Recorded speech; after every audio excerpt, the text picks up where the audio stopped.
This is a tutorial about cycles nodes and how I understand them. Let's just open the node editor here. So drag and drop this widget here. And now let's press Shift plus F3 or find here the node editor, which is this one. Okay, and now we have this cube here. So we select here this shader node editor and just click this use nodes, or if you don't have that, then press the new material button. And with this control click this and you can select some other name for this, and I'm going to name this as a, I don't know, material. Okay, so what we have here is this diffuse and the material output. So this is the final result of the material, and we have here this volume and displacement and surface, and we are going to use now this surface and maybe displacement later. Okay, so we add here new nodes by pressing Shift plus A, and then we have here all of different nodes we can add there. I often use this search because I remember very many of those nodes, but if I can't remember the node I'm using, then I find it from this list. But now we are using this glossy shader here, glossy BSDF. So you can click this one or there, right, glossy or glow, because it will already find the material with that. So we click it and now we have this, and we can move it with left mouse button or press G to grab. You can, by the way, with B to box select those both and then G to move them around like that. Okay, so how do we mix those together? We add here a mix node. So let's write the mix, and we are going to mix shader, not RGB. This is the color information like this, and this is the shader, and those nodes are shaders, so we use this one. And we can just put it between of those lines, inside of that line, and then add this to there. So now if we go to render view here by pressing Shift plus Z, we see that it's a mix of glossy and diffuse. Let's make a different color for this by clicking this color here. So let's make this like blue, and if we control this, you see that we are switching between of those two shaders. Okay, so we can mix those different ways. This is just the like how do I explain it? We are just mixing it every place with this slider here, but we can add a texture for this or some other way to mix those, and this is always black and white value. So this is like, I think this is white and this is black. That's a good way to think about this. So now it's like gray, this numeric value here. So let's add there a texture, and we use this texture here, and let's find, for example, noise texture. Where is it? This one. And let's sorry, let's use this color value here and connect it there, and you see how it's working. It's creating that nice, or okay, it's not very nice, but it's creating that organic looking, at least more organic looking mix of those two materials. So we can control this by editing these values. Like if we wanna have very small pattern there, then we go very big number with this, or more details and distort Okay, but this is not the only way to work with this. I mean, edit this, because we can also add here between these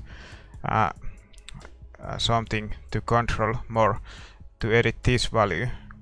This line is a value that is an output from this texture. So let's find here color and then for example RGB curves. And with these curves I can now control this texture pattern to add, for example, add more contrast to it, like this.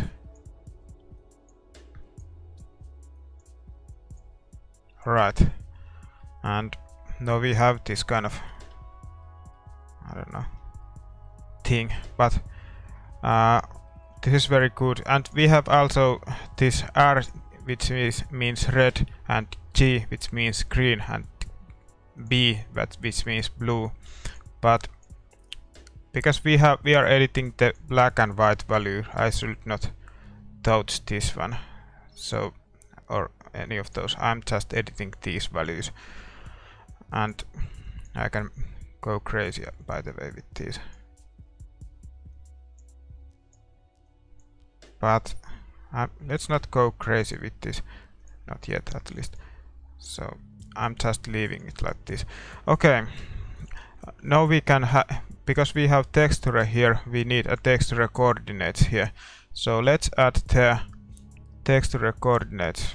By the way, I can't remember whether is it. I so rarely use this way to find the textures.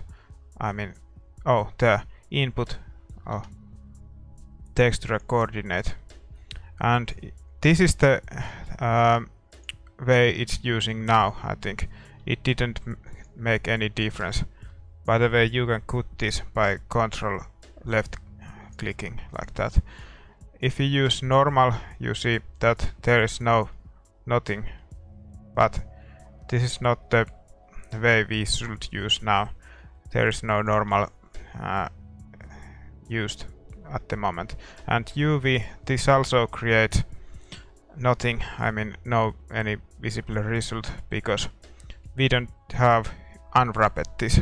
But if we unwrap this, let's just select everything in edit mode and then press U and Smart UV project, so something like this.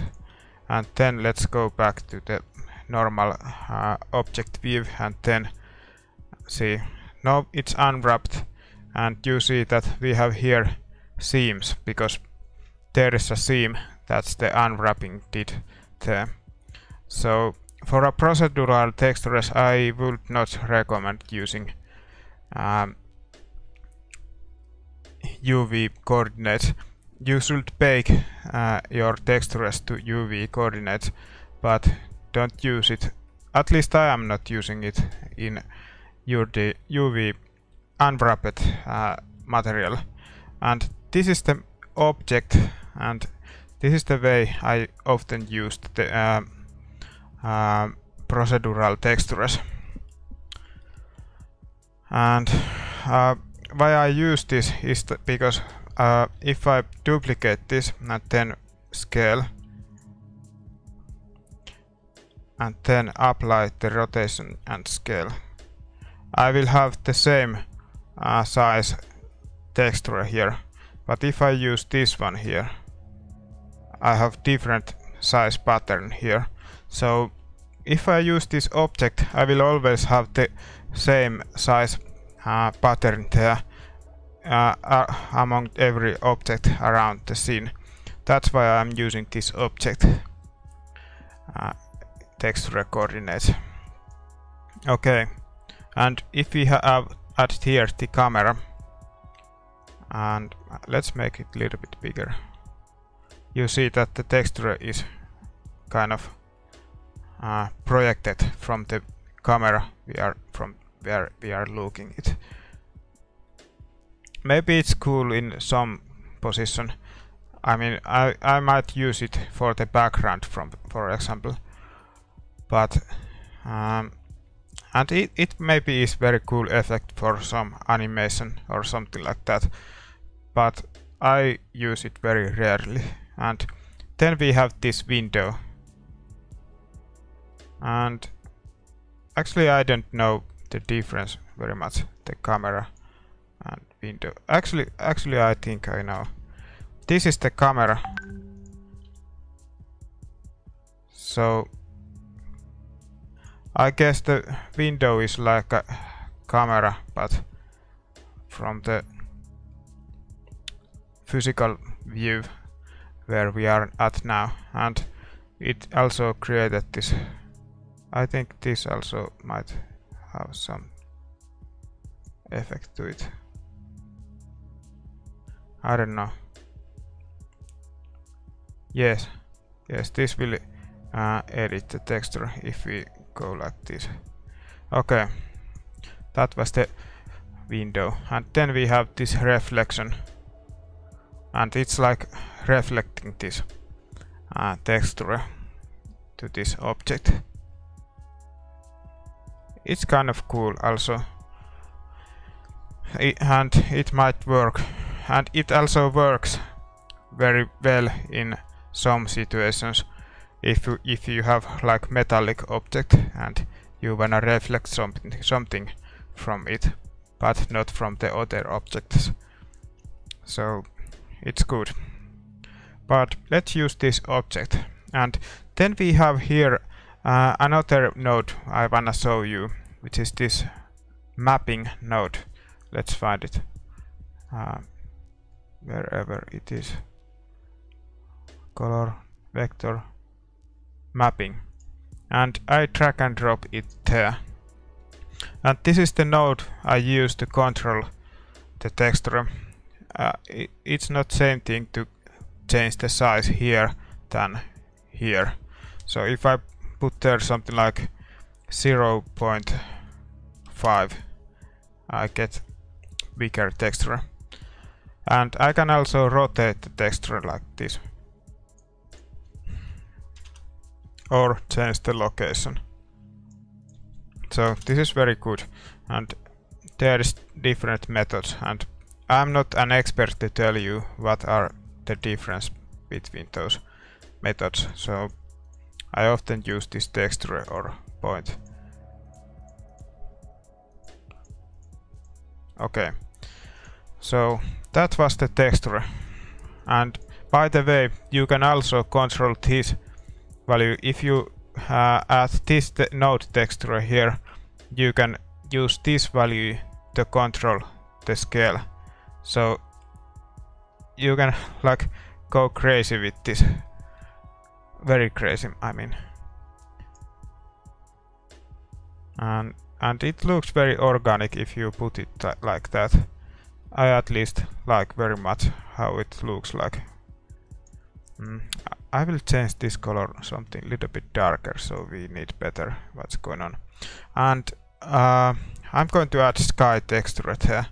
So let's use nodes here and find the sky texture, so we need see a little bit better. And maybe I add here also.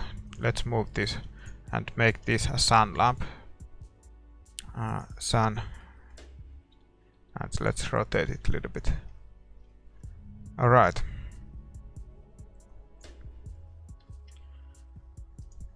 So where we are, where we were with this. Now when we have this texture here, I maybe wanna use this. I mean, I maybe wanna edit a little bit this material, the glossiness and the roundness of the glossy. So how do I edit it? For example, if I wanna have this black area to be very glossy and white area to not glossy at all, then I just drag this here and add it there to glossy roundness, and it edits the value.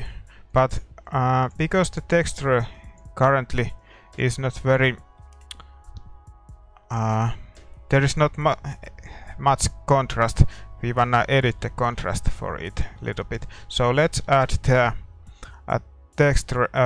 Wait a minute, is it converter, script group, what? Input ramp, color ramp. I'm finding that kind of node. Shader. Let's see if you can find it faster than me. Color.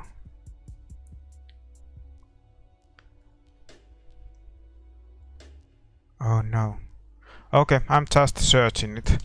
Ramp, and we use this color ramp. And now we can edit these values a little bit with these.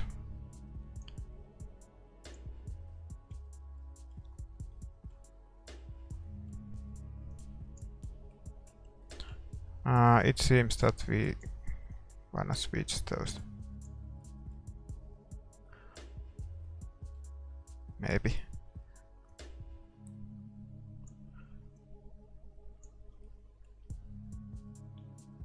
Okay, so now I can, this is also black and white value, this one here is like, this is also very much similar to the other value we were editing. So let's connect it there, and let's change the black value to something less black, something like this, and the white value is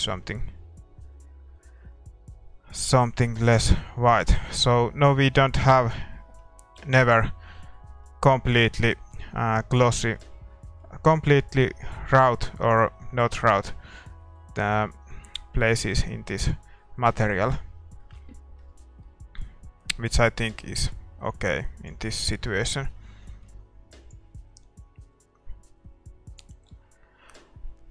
Okay, and we can also create a procedural bump mapping for this.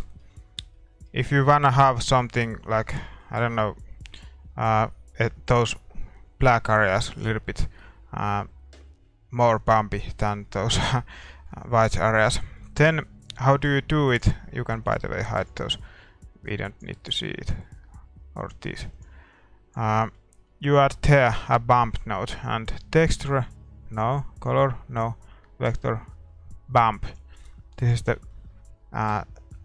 node we wanna use. So let's connect it there in the normal. You always connect bump to normal, and let's connect it also to diffuse normal.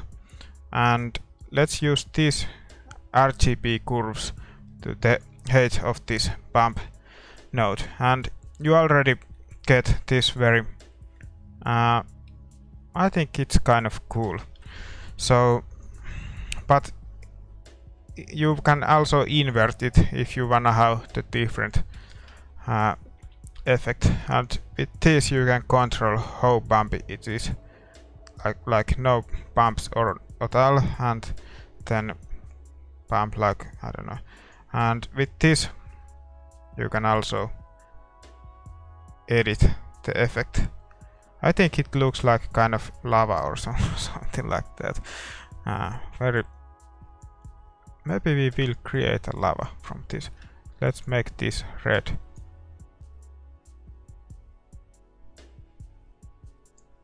I don't know, it's not lava, at least not yet. But if you wanna have an lava effect there, let's add there an emission shader, so we can make this to emit light in those red areas. So we duplicate this one, Shift plus D, and connect it there, and then let's add there a shader which is an emission, and let's connect it there, and let's drag and drop this color there. So now those red areas are emitting red light, and you can add strength to those. And by the way, maybe I also drag and drop this there. Actually this.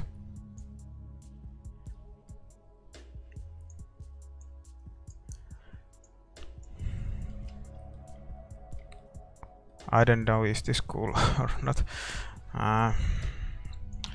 Maybe I just remove this emission thing there. Delete, and connect this there. Oh, I was not going to save this. Let's go back to something normal. Okay.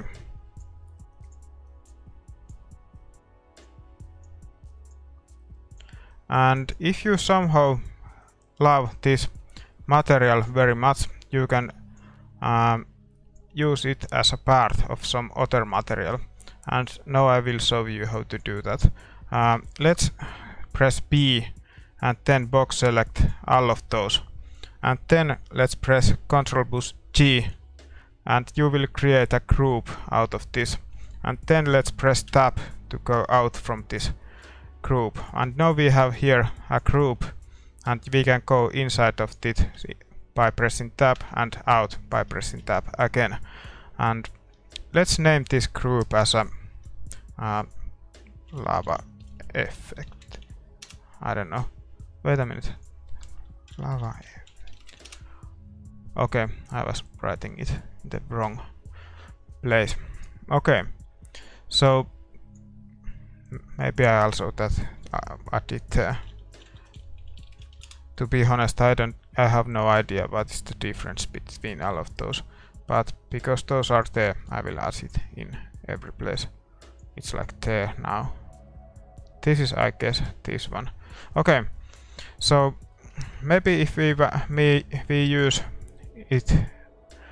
This is our original cube and we create this cube, but it will use this lava effect, and let's mix it with some other material. So let's go to this, let's select this cube here and let's press, by the way, okay, let's press this plus button and let's create another, control click this one, this name here, and let's write there something, new material.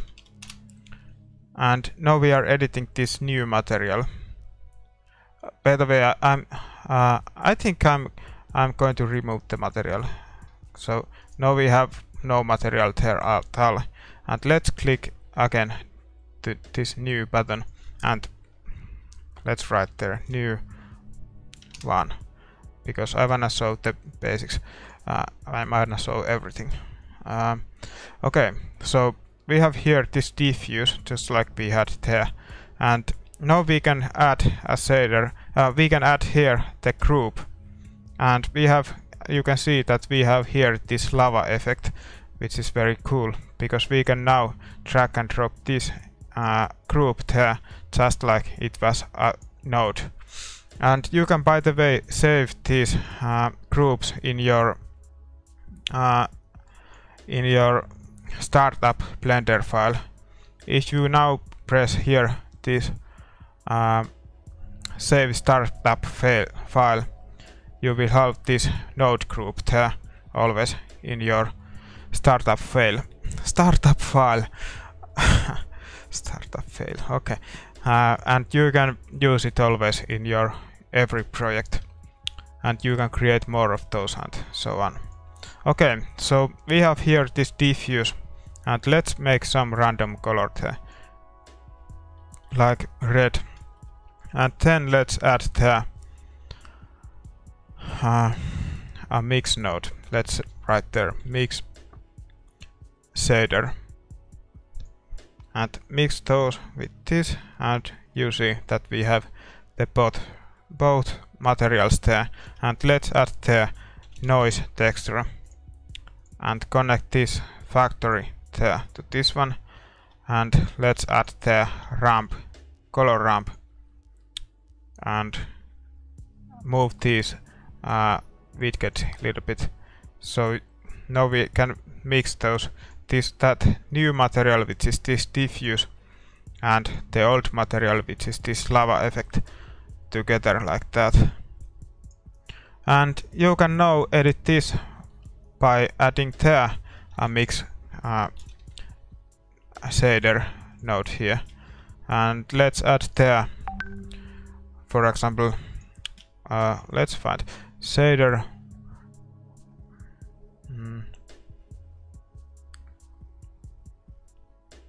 I don't know. Maybe we will go with the glossy again and drag and drop it there. Oh, I'm still not saving this. And just mix with those. But we can use here to make it more physical look-alike. Let's make something very sharp shadows, sharp reflections there. So now you can, let's see. The cube is reflecting sharp there. You can see here the cube. And if we change this, you will see that it's more blurry. Which is nice effect. But I think there is not any material in real world, not even mirror, that is 100% sharp. There is always a little bit blurriness. So I go, I don't know, I don't wanna be very sharp now. So maybe something like this is quite okay. So let's add there input and then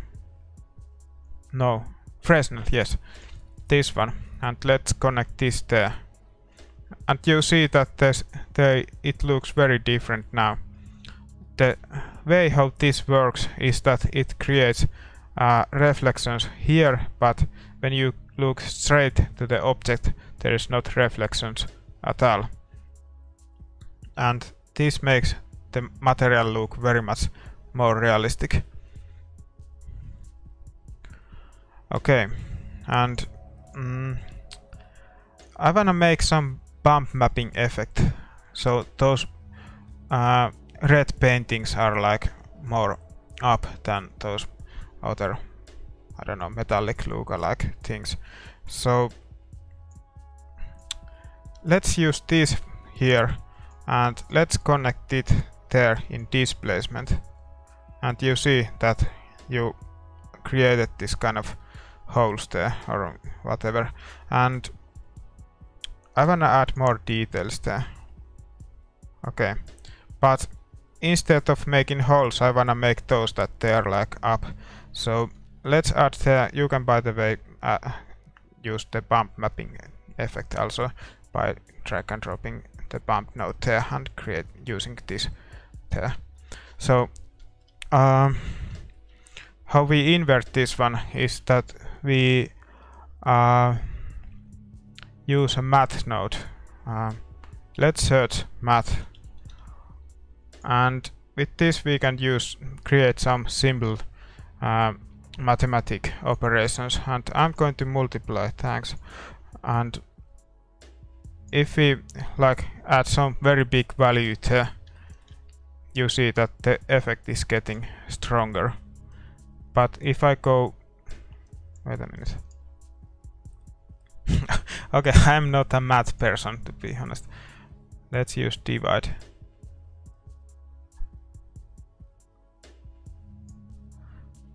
Okay, I'm just making it. Okay, I'm not going to use the math node here.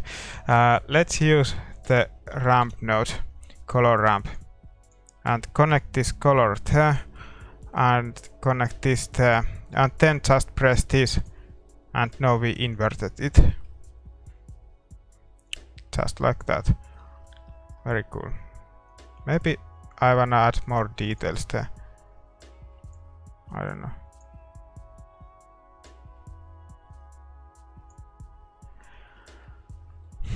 We can add some details to this by editing this and these nodes, because we are now this material is inside of those red spots there. So if we create here some bump mapping, it will show only in these areas. So let's add like something like, I don't know, texture and magic. And let's connect this there, and you will see that we have magic there. This is very strange material, but there is some good ways to use this. For example, this looks very cool. but I'm going to use a ramp node, and instead of adding new, I just duplicate this one and connect it there. And then let's create a bump node. Bump. And connect it there, and this there. And connect this there. And maybe if we remove this one, you'll see that we have there this very strange detailed, very strange things, and maybe we remove a little bit so it's like very subtle, something like this.